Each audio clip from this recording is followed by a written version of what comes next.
Sergei Plekhanov is an associate professor of political science at York University and a former deputy director of the Institute for U.S. and Canadian Studies in Russia. He received his PhD in history from the Institute for the Study of the USA and Canada of the Soviet Academy of Sciences. From 1985 to 1990, Dr. Plekhanov participated in the development of reform policies of Mikhail Gorbachev and took part in Russia's democratic movement. He is also secretary of the Pugwash Group and has long been active in their campaign to abolish nuclear weapons. Dr. Plekhanov spoke at our last panel on Russia-Ukraine and patterns of U.S. hegemony. My improvisation is focused on this remarkable show that we watched on Tuesday at the United Nations General Assembly, the Obama-Putin show. Once Obama described Putin as a bad student sitting in the back row, and instead of paying attention to what the teacher does or says, instead of doing his homework, he's just fooling around, not listening, fooling around. So Obama looked very much like a teacher, and he taught at a university. He has great oratorical skills. He took advantage. He had, by the way, the interesting thing was that Obama had 48 minutes for his oratory. Putin was given 23 minutes, which kind of befits the ranking in the global system. I mean, also, you know, in terms of how much money each country pays to the United Nations budget, it's probably fair. I pay more, I get more time. But it was remarkable to hear Obama wax eloquent on the advantages of the existing international order. The order which the United States worked for a century to create. The order which responds to the American ideals, which responds to the American interests. It is in line with American interests. This is a liberal international order that the United States is proud of. And it was also interesting to hear Obama say that the United States is prepared to defend that order unilaterally, if need be. Liberal democracy and capitalism, these are the only things that work. And everybody should recognize that. There should be no doubt about that. There are rules in this international order which must be maintained and observed by everyone. Unfortunately, Russia is violating those rules.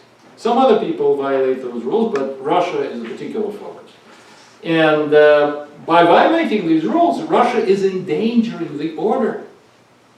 And also making a big mistake because Russia damages its own interests by diverging from the rules of the international order, democracy, liberal democracy at home, and non-intervention, not taking other people's territory, not invading other countries, intervening in their domestic. This is terrible. This cannot be done in the global international order.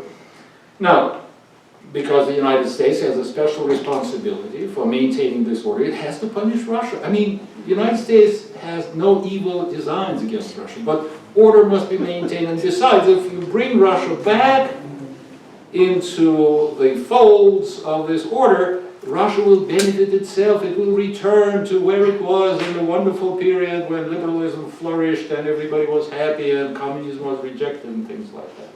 So the United States is punishing Russia, which is in the interest of the Russians themselves.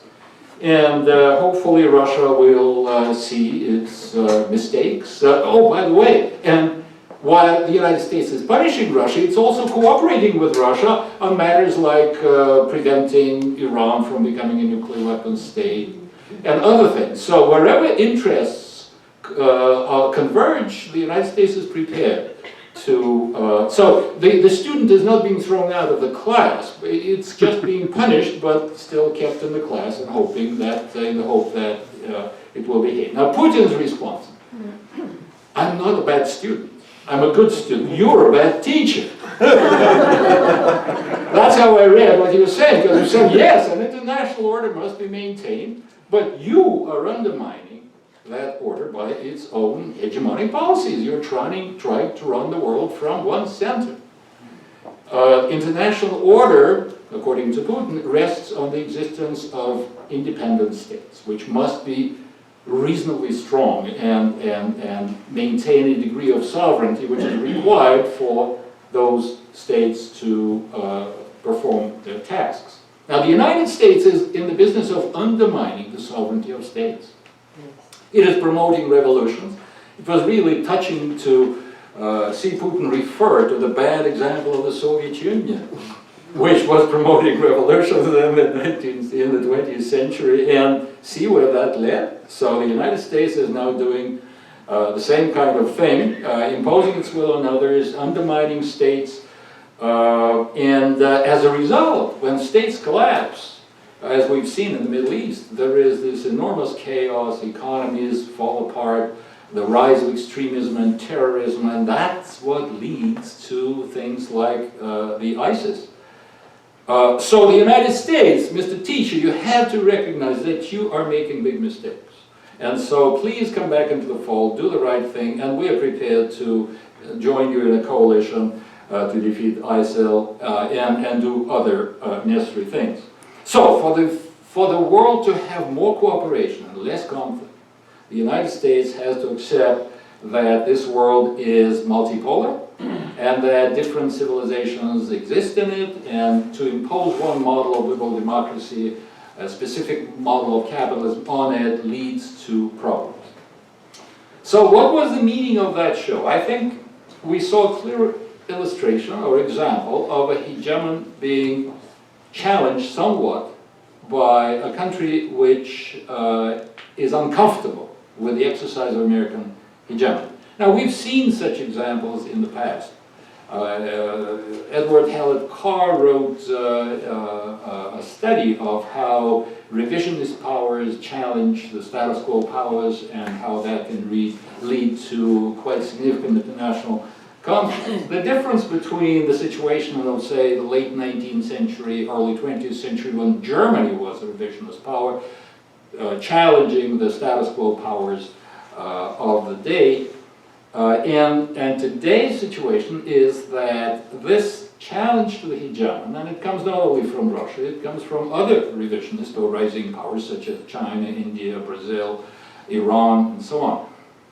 The difference is that these challenges are occurring in a global neoliberal order, an integrated, deeply integrated global economy where capital rules supreme and has very few obstacles in the way of its continuing accumulation, which, by the way, has given us the greatest concentration of capital that the world has ever seen, and the greatest degree of inequality that the world has ever seen. So, in that world, yes, there are states, but there are also global elites.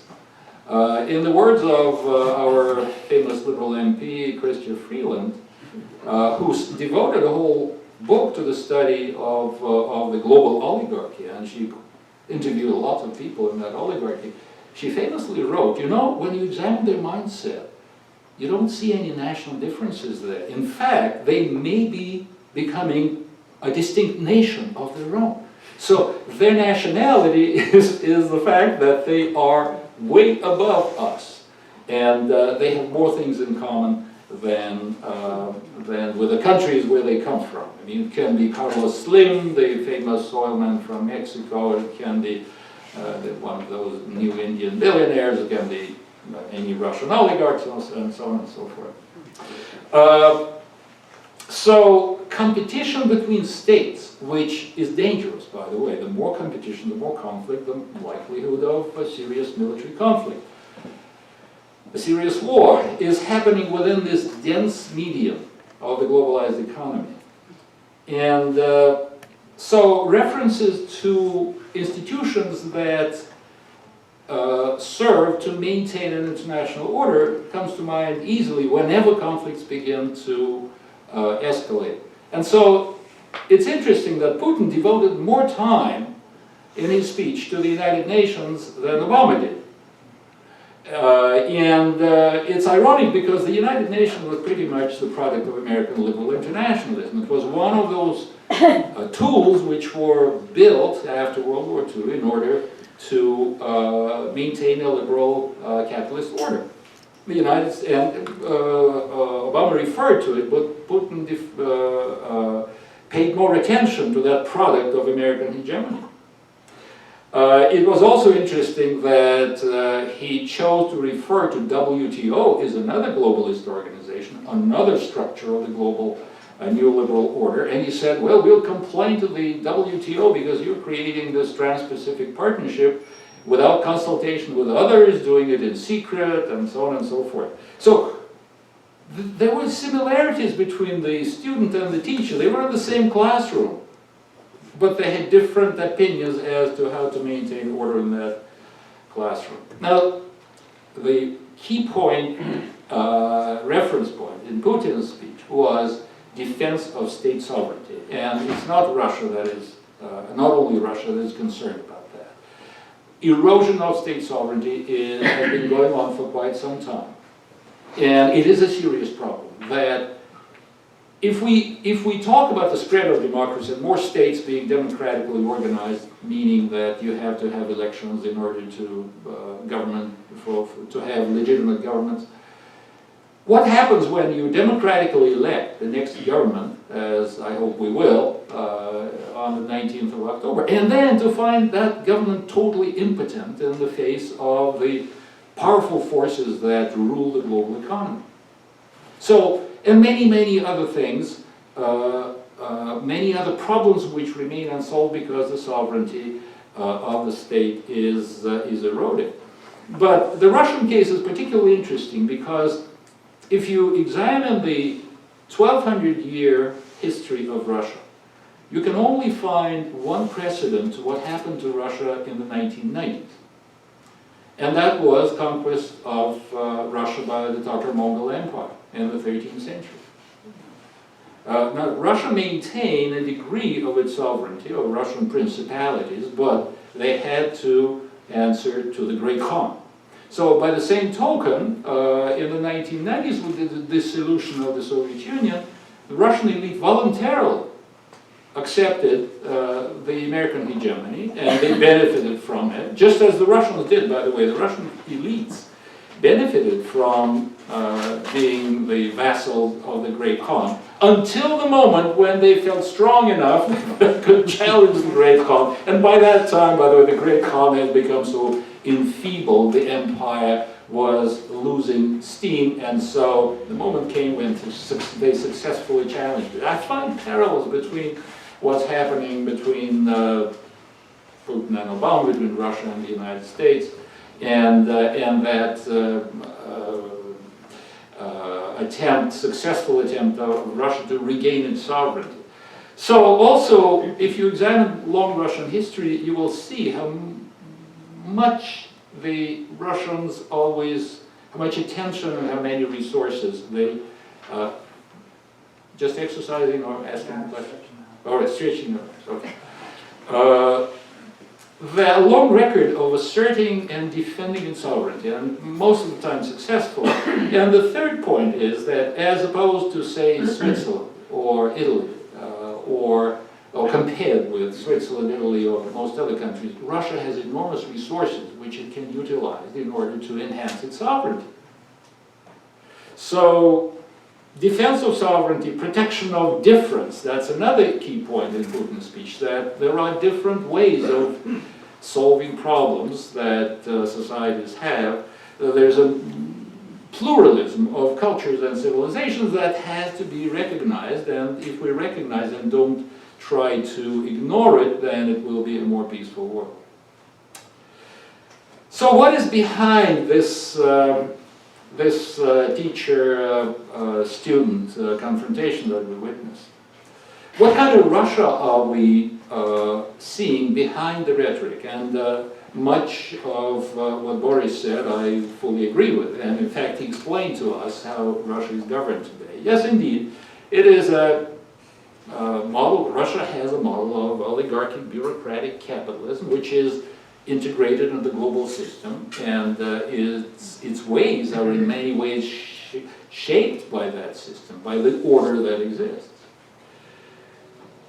Russia, on the one hand, is dependent on it's dependent greatly on the hegemonic power structure. It cannot afford yet to challenge that structure 100%. It can make limited challenges, always emphasizing that it's doing so not with the attempt to foment a revolution, but simply to obtain some modification of the existing rules. Because the Russian ruling class has important common interests with the hegemonic power structure. In fact, you can say that some Russian oligarchs are part and parcel of that global structure. So there is a commonality of interest.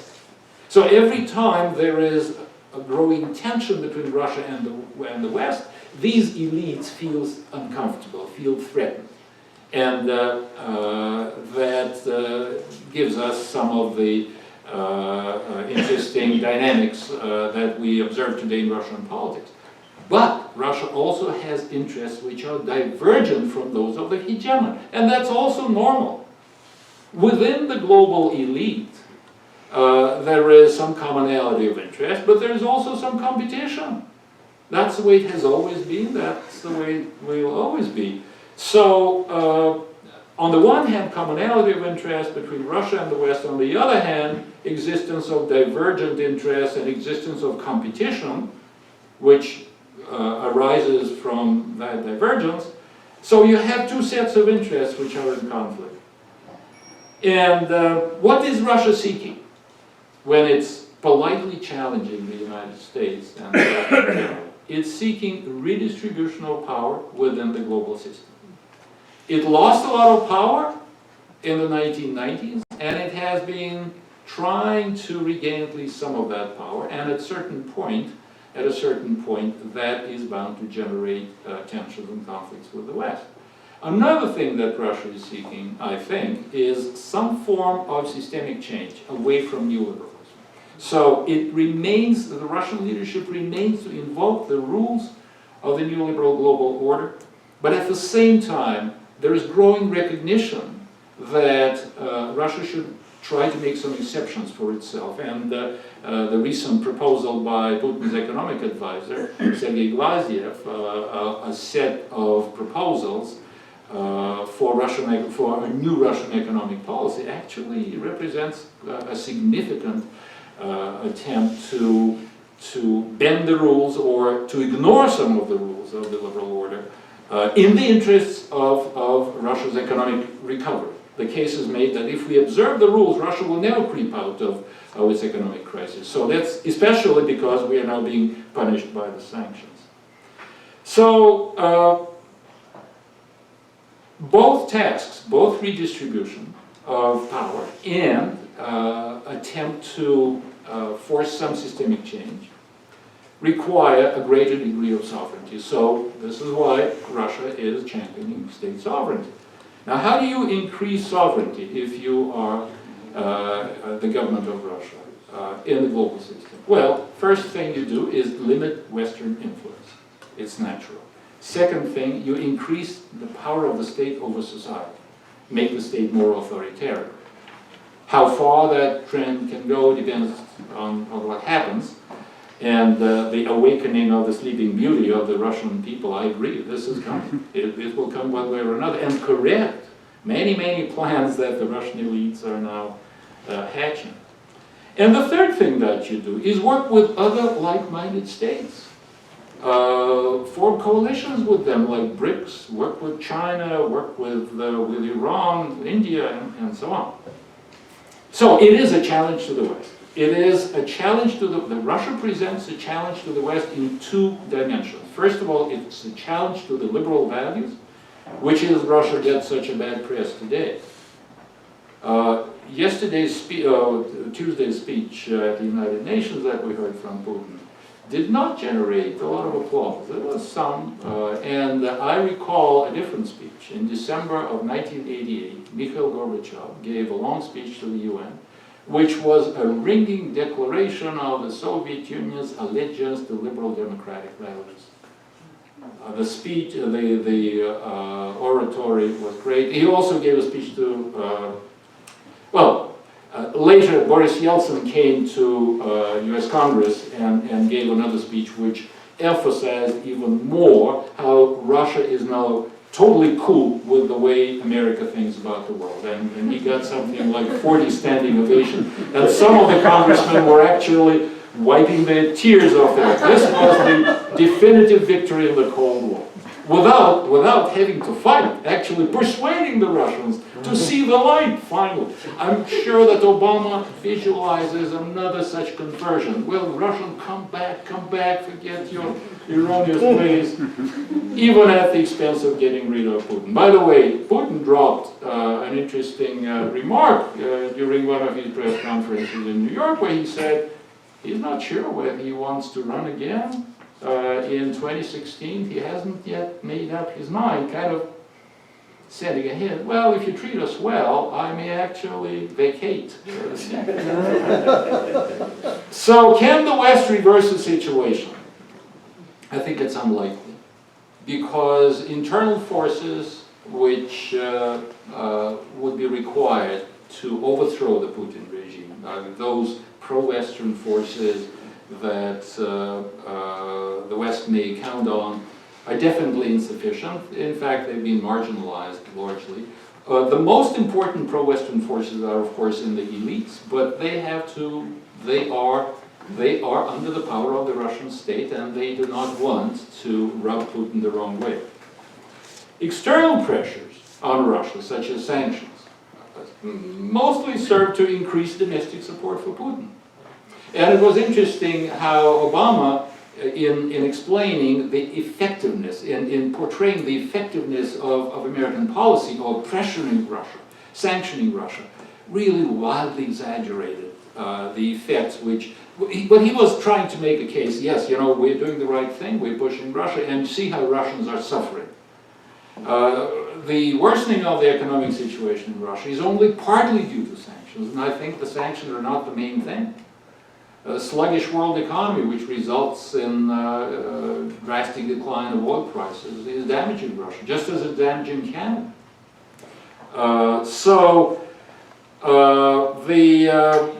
The pressures are more likely to push Russia further toward abandoning the neoliberal orthodoxy. Just the logic of Russia's interests and the processes within society are likely to push Russia further. And when the Russian society awakens, it's not likely to awaken under the banners of America is above all, let's just be like Americans, you know, let's have Western democracy in place and things like that. They're more likely to rise in defense in support of some form of socialism. This is very likely. We shouldn't forget that, according to opinion polls, up to half of the public in Russia is still not persuaded that capitalism is good for Russia. I mean, after a quarter of a century of massive indoctrination of the Russian people about the virtues of capitalism and the evil of the old communist system that they so bravely abandoned in 1991, you know, having looked at how capitalism works and for whom and to what degree and in what ways and how it fails, that's what people are concluding. So, the policies of the new containment of Russia are producing results which are opposite to those intended. And these policies are forcing Russia to step up its challenge to the hegemony and to evolve away from Western liberalism. It does produce new tensions in the world system. Let's not underestimate the importance of Russia in the world system. And in the worst case scenario, these kinds of tensions the worst case scenario may bring us to a point of a real war between Russia and the West. In fact, a number of recent studies of the changes in the mode of military activities of NATO and Russia in Europe are making conclusions that it is really, really dangerous because they're now training for real war. You know, for decades they did not train for real war. They just went through the motions as militaries, right? Now they're training for real war. Doesn't necessarily mean that they will fight it, but we shouldn't disregard such a possibility. But that's the worst case scenario, which I don't think is most likely. But if we can avoid what worst case scenario, scenarios, then we may well see changes in the distribution of global order and greater diversity in the politico-economic models, which would not be such a bad thing after all. Thank you.